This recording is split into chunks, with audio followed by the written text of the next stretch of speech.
it. So it didn't take, I don't think it got more than 20 knots of wind at any time, even during those bad storms, but it never blew away.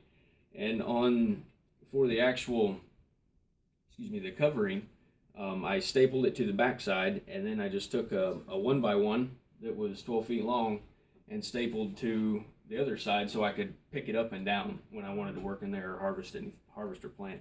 So this, I don't know if you can see it from here, but here's the frame, and the plastic is stapled along the back side, and then it's stapled again to this 1x1, and I just picked that 1x1, put it down on the ground to close the hoop house, and just set it up on the top to open it. It was a pretty simple design. So in the wintertime, you just let Mother Nature water it, or?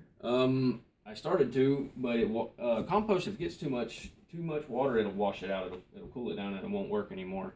So once the compost was thoroughly soaked, I put the cold frame up and left it up, and that kept the temperature.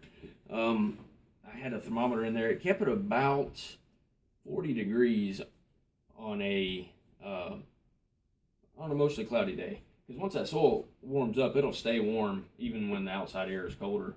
So through the night, the soil would keep the ambient temperature around 35 or 40 degrees. And then in the daytime, especially on a sunny day, it would get 60, 70 degrees inside the hoop house. They retain heat very well. And I learned quickly that in the summertime, if it's 50 degrees outside and sunny, you have to open it up because it'll get 90 degrees in there and fast. Really fast. So the pile started 6 inches higher, and this was April or May 1st, and it had sunk down to 2 inches below. So I went from an 18-inch pile to a 10-inch pile, and by the end of the summer, I was down to about 8 inches. With the plants growing and taking the nutrients out, and just it continued to decompose, it kept shrinking.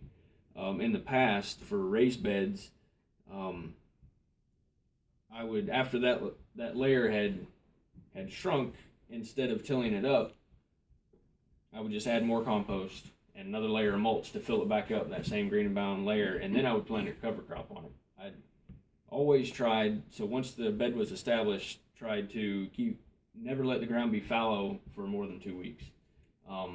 In nature, the only time that the ground goes fallow, there's nothing growing on it, is in wintertime, and usually when there's a layer of snow on top of that, there's usually something growing, even in catch can through the winter. What do you use as a cover crop?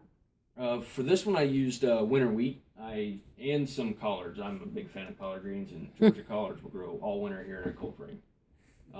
I was eating. That's good to know. I've kept a steady supply of collard greens the entire time since last summer. So how long between when you start your pile till you can plant? So depending on how hot your compost gets, if you put your hand in there and it feels like hot bath water, 85, 90 degrees, that compost pile is going to start shrinking rapidly because you've got a hot compost pile dirt. I didn't have that problem. Mine was a pretty mild compost pile. It didn't even start to shrink until I put the cold frame on and got that temperature. It was, what's our average temperature in the winter? 35 degrees. The ground's even colder because it's always wet, so it wouldn't decompose due to the amount of water it was getting. Once I put the cold frame on, got the temperature up, and limited the water supply, it took off really quick. It wasn't a hot compost pile. I couldn't have composted fish or animal products that you could do in a hot pile, but it was plenty warm enough to decompose what I had. So then how long from the time you got all your layers in there until you would actually plant? So I wouldn't have to remember these months. Plant, and that you were actually planting in it. So it's in my, can I open up the flash drive? Where's the... Sure. Do you want to, Need some help.